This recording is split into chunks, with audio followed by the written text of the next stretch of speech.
alim yang hatinya serta takut akan Allah Ta'ala dan harap, dan lidahnya serta puji dan juga sanad, dan dua mata serta malu dan menangis, dan kehendaknya serta ditinggalkan dunia dan redha, yakni meninggalkan dunia kerana menuntut keredaan Allah Subhanahu wa Ta'ala.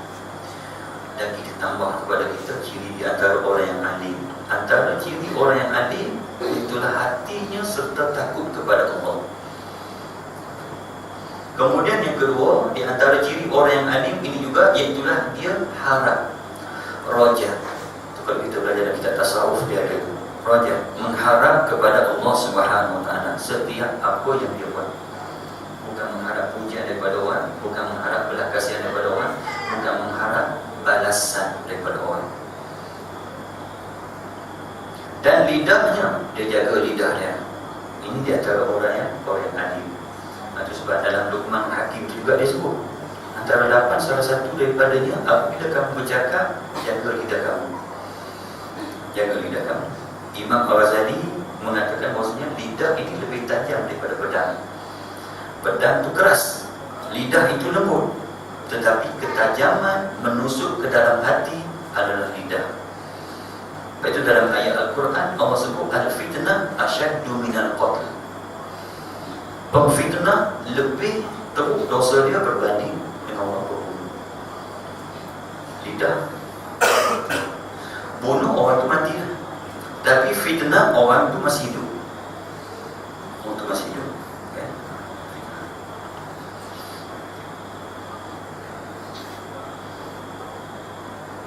Serta puji dan juga sanad kepada Allah Subhanahu wa Ta'ala. Puji sanad itu sama ya, lebih kurang.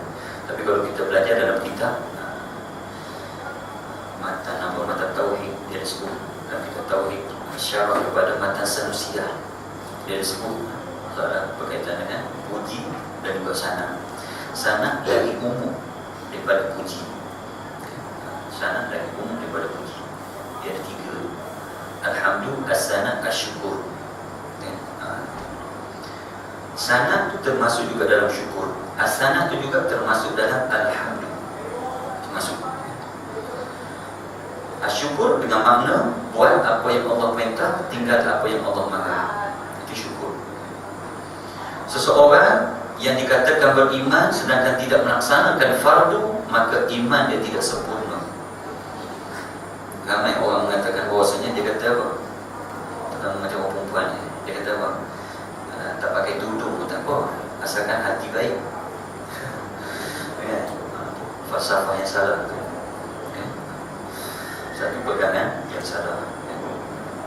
Iman seseorang itu tidak sempurna selagi tidak melaksanakan fardu.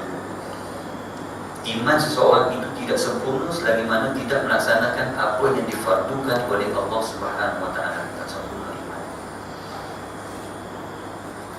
Kemudian sebenarnya menjaga dua mata dia. Ni orang ni dia jaga dua mata dia. Orang yang memenuhi mata dia dengan perkara-perkara maksiat, hari akhirat Allah memenuhkan mata dia dengan api neraka. Memenuh mata dia dengan api neraka. Kita mungkinlah tak lihat secara direct perkara-perkara maksiat ini. Tapi itulah kadang-kadang TV kat rumah kita. TV kat rumah kita, handphone kita pula sekarang ni canggih. Boleh akses internet secara direct. Member pula hantar mesej video Allah. Member ni pun satu hal juga, okay?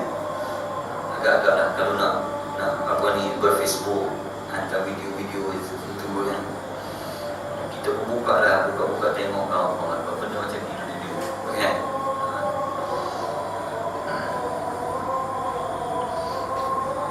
Itu cabaran lah kepada orang yang menggunakan gadget lah, kita kata zaman sekarang ni kan. Cabaran. Kemudian sebenarnya lagi, iaitulah menjaga malu dia. Malu dia tu dia kena jaga. Itu yang dalam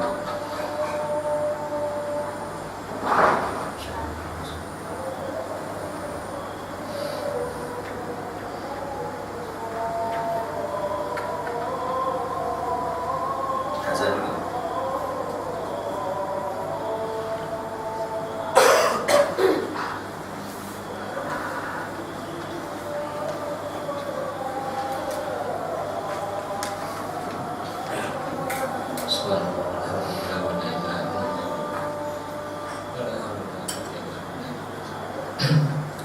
Allahu Akbar, Allahu Akbar,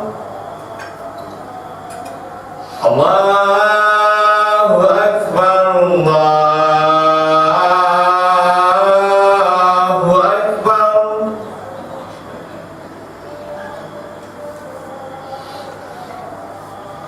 Asyhadu an la ilaha illallah.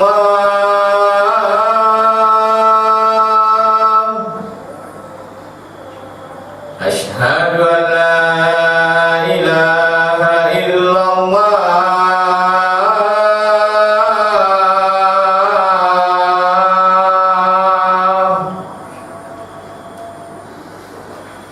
Asyhadu anna Muhammadar Rasulullah.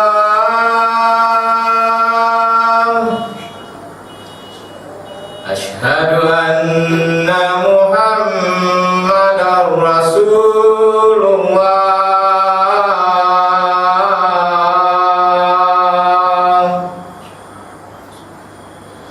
Hayya 'alas shalah,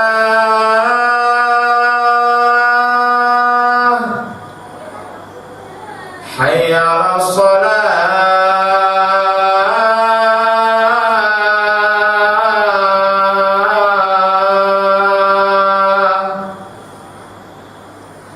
hayya 'alal falah,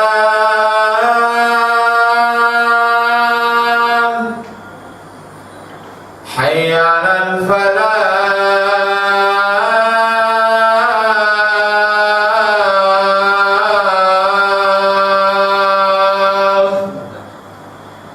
Allahu Akbar, Allahu Akbar. La ilaha illallah.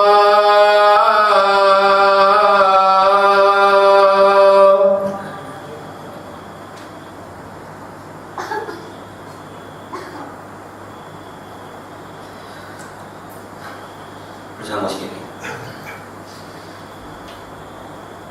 menjaga dua mata dia daripada memandang kepada benda-benda yang tak elok. Itu yang Luqman Hakim juga sebut, bila kita berada dalam rumah orang, jaga pemandangan. Jangan duk melilau tengok sini. Itu tak ada adab. Walaupun pakai serban jubah, tak ada adab. Jaga pemandangan. Kita masuk rumah dia suruh duduk. Duduk situ. Walaupun dia kata, duduklah, buat macam sendiri, tak apa, jangan. Ada batasan dia. Mentang-mentang ada bagi lesen, kita pun suka-suka dia begitu. Ada batasan dia. Jangan lupa lilau, tengok sana, tengok sini.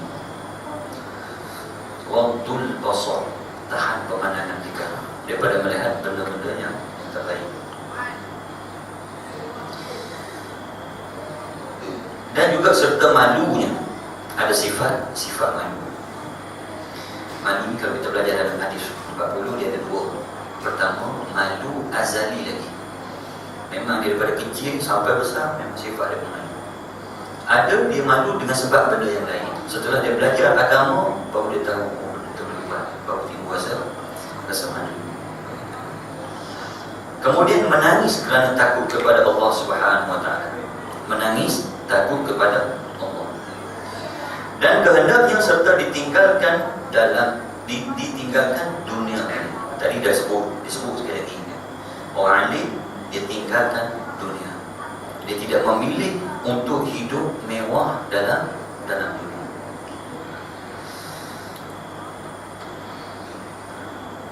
Kerana menuntut keredaan Allah Subhanahu Wa Taala. Apakah orang yang kaya Allah tidak redha? Kita kena ambil pada hadis Nabi yang Nabi ada sebut kepada kita. Nabi SAW ada bersabda, man arada dunya fa'alaihi bil ilmi wa man arada al-akhirah fa'alaihi bil ilmi wa man aradahuma fa'alaihi bil ilmi. Nak dunia pun kena dengan ilmu, nak akhirat pun dengan ilmu, nak dua-dua pun mesti dengan ilmu. Nak jadi kaya seperti Abdul Rahman bin Auf dan Rasulullah. Tapi ujian yang cukup besar kepada orang yang mendapat kekayaan.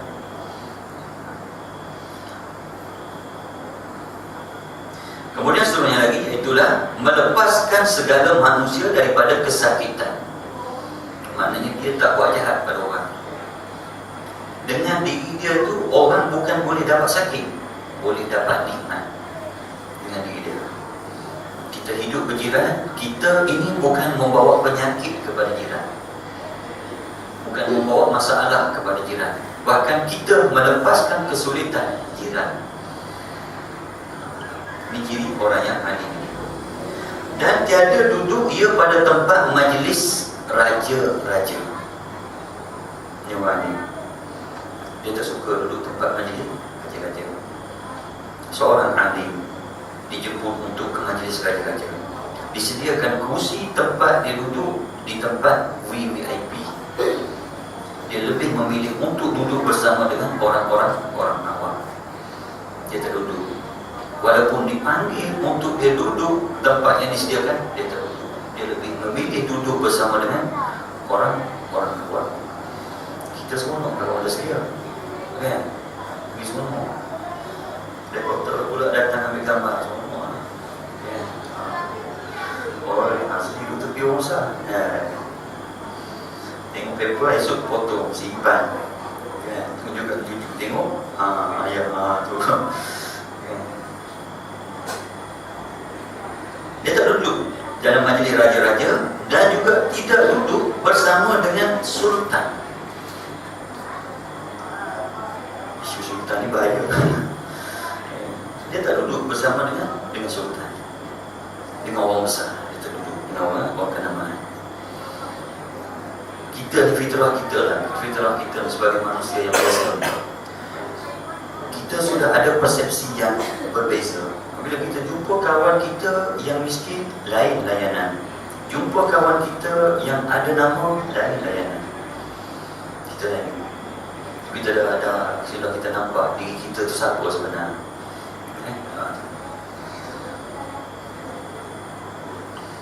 Sedangkan Nabi mengajar kepada kita, kasihanilah kepada orang yang fakir miskin. Orang fakir miskin. Dan duduk seperti kedudukan segala fakir miskin. Dia lebih duduk tempat orang fakir miskin. Dia tak duduk macam orang mewah, tak hidup macam orang mewah, tak hidup macam orang yang ada kekayaan. Dia lebih suka hidup macam orang fakir miskin. Tengok dia pakai motor, pakai baju pun baju yang lama, kain pun kain yang lama, kopiah pun kopiah yang lama, kasut lagi mana boleh pakai, dia pakai. Dia tidak memilih untuk nak, bukan kata ada tempoh 3 bulan sekali kena tukar pakaian, 3 bulan sekali kena tukar pakaian. Ada. Adalah lebih baik duit yang ada itu sedekah kepada orang fakir miskin. Itulah lebih baik. Itu zaman sekarang ni biasalah, kita tengok 2-3-4 tahun sekali tukar kereta baru, kan? 2-3-4 tahun sekali tukar kereta baru. Tukar kereta baru tu sambung apa tu? Sambung riba. Sambung riba sampai mati riba tak habis lagi. Mati lah, riba tak habis lagi. Anak isteri pula tolong sambung riba. Ayah tu memilih mewah dalam dunia. Kemudian seterusnya lagi dia kata sini, Alhamdulillah, kenapa dia tambahkan lagi sifat-sifat orang alim? 3 tadi dia dah sebut dah. Kenapa dia tambah lagi? Dia nak cerita di sini, orang alim yang lebih baik daripada 1000 orang syahid. Orang alim tu macam mana? Tu yang tuan-tuan tulis tadi, saya baca banyak tadi. Orang alim macam tu. Bukan orang alim tapi cintakan kepada dunia, duduk bersama raja, cari kemewahan. Orang alim. Tapi orang alim tu, walaupun dia seorang, dia 1000 adalah lebih baik seorang orang mati syahid. Kalau dia alim untuk mencari kemewahan, ambil nama, nak duduk bersama raja, lebih suka pada orang dunia dia, 1000 orang alim macam tu lebih baik 1 orang syahid. Yang dia disebut tadi sini bahawasanya orang alim seorang lebih baik daripada 1000 orang syahid. Orang alim tu macam mana? Itulah dia. Orang yang alim jaga mata dia, orang alim yang jaga malu dia, orang yang alim jaga kedudukan dia, orang yang tak suka sangat kepada dunia, tak suka kepada pujian, tak suka. Orang alim itu adalah lebih baik daripada 1000 orang yang mati syahid. Sebab dia tambah lagi tu, okay?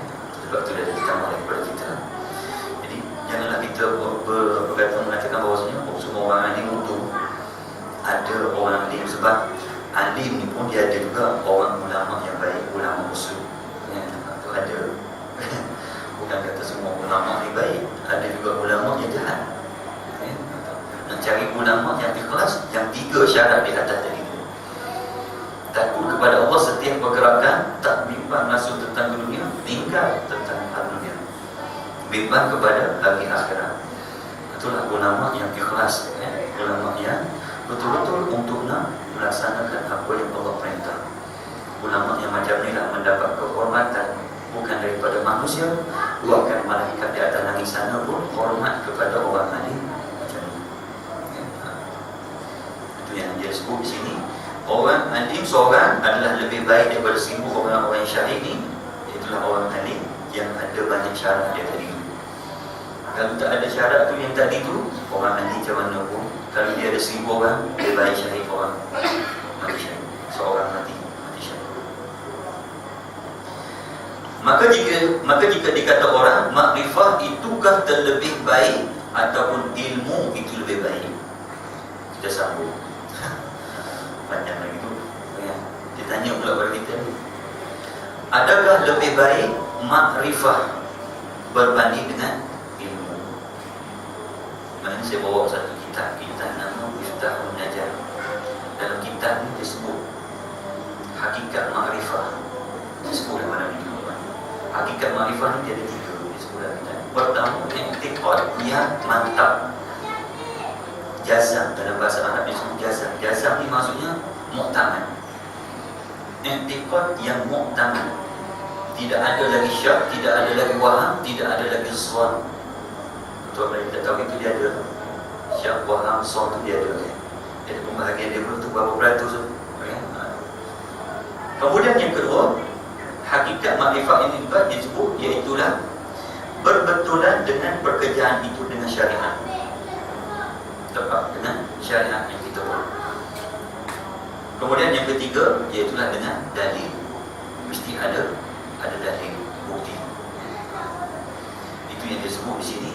Apabila kita ada dalil, dia akan menghilangkan kepada kita 3 benda. Apabila kita ada bukti, dia akan menghilangkan kepada kita 3 benda. Yang pertama syak, yang kedua waham, yang ketiga zon. Tak ada. Sebab kita dah ada bukti, ada dalil. Contoh kalau orang cerita pada kita, air yang kau nak minum ni, aku tengok tadi macam budak ada celup jari. Itu. Pertama kita tengok orang yang beritahu tu, boleh percaya ke tak boleh percaya. Kalau nampak orang tak boleh percaya, pokok dia nak minum air dia tipu lah, gitu. Dia tak ada apa. Jadi kita pun minum tu dalam keadaan apa? Syak, zon atau waham. Kalau ada bukti, aku tunjuk gambar ni, aku tengok ambil gambar.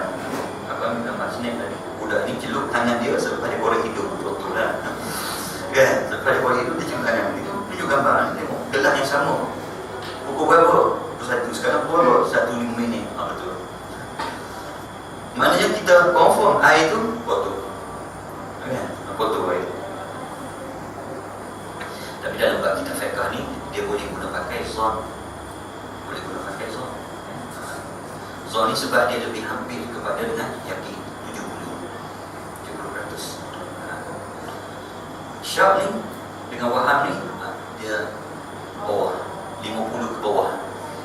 50 ke bawah. Jadi untuk kita nak sembahyang menghadap ke arah kiblat, kita dah buat perkiraan apa semua, arah matahari ni sini. Kita dah buat perkiraan dengan pengetahuan kita yang ada. Kita pun zon ikut sini. Tak masalah. Jadi sekali itulah dulu untuk perkongsian kita pada malam ini. InsyaAllah saya akan sambung pada kuliah mendatang. Mudah-mudahan Allah SWT memberi kebaikan kepada kita untuk sama-sama kita beramal